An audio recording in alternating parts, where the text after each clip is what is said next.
তোহা আজকে রাজনৈতিক দলগুলোর সাথে দ্বিতীয় দফায় বসেছে কমিশন। ঐকমত্য কমিশনের এই বৈঠকে মূলত জুলাই জাতীয় সনদ 2025 সেটি বাস্তবায়নের প্রক্রিয়া নিয়ে আলোচনা হচ্ছে। এর আগের বৈঠকে আমরা যেটি দেখেছিলাম যে 4টি প্রস্তাবনা দিয়েছিল জাতীয় ঐকমত্য কমিশন রাজনৈতিক দলগুলোকে এই জুলাই সনদ বাস্তবায়নে। তার মধ্যে ছিল একটি নির্বাহী আদেশ, অপরটি ছিল অধ্যাদেশ, গণভোট এবং আরেকটি ছিল যে রাষ্ট্রপতির মাধ্যমে সুপ্রিম কোর্টের মতামত নেওয়া।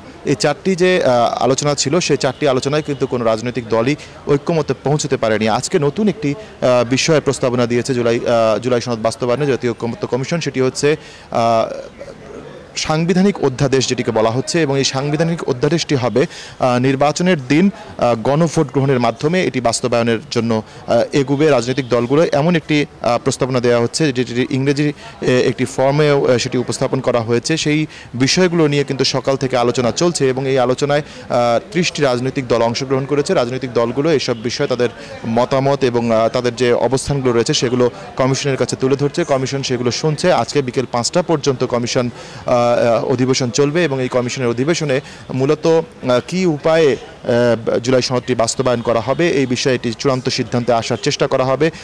এর আগে স্বাগত বক্তব্যে কমিশনের সহসভাপতি ডক্টর আলী রিজাদ জানিয়েছিলেন যে 21 তারিখে কিন্তু প্রধান উপদেষ্টা জাতিসংঘের সাধারণ পরিষদে অংশগ্রহণ করার জন্য ঢাকা ত্যাগ করবেন এবং তার আগেই জুলাই সনদ বাস্তবায়নের প্রক্রিয়া নিয়ে একটি ঐক্যমতে আসা জরুরি বলে তিনি জোর দিয়েছেন। এবং এটি কীভাবে বাস্তবায়ন হবে এবং কোন প্রক্রিয়া বাস্তবায়ন হবে, প্রস্তাবনাগুলো কী কী থাকবে সেগুলো প্রধান উপদেষ্টাকে অবগতি করা হবে। কারণ প্রধান উপদেষ্টা একই সাথে প্রধান উপদেষ্টা এবং এই কমিশনের সভাপতিও তিনি যদি এই সময়ের মধ্যে না হয় তাহলে 2রা অক্টোবর তিনি ফিরবেন ঢাকায় তার নির্দিষ্ট কর্মসূচি শেষে। সেই ফেরার পরে কিন্তু আবার একটি সুযোগ রয়েছে সেটি তাকে জানানোর এবং এই বিষয়ে কিভাবে প্রক্রিয়া আগানো হবে এটি বাস্তবায়নের সেই বিষয় নিয়ে আলোচনা করার।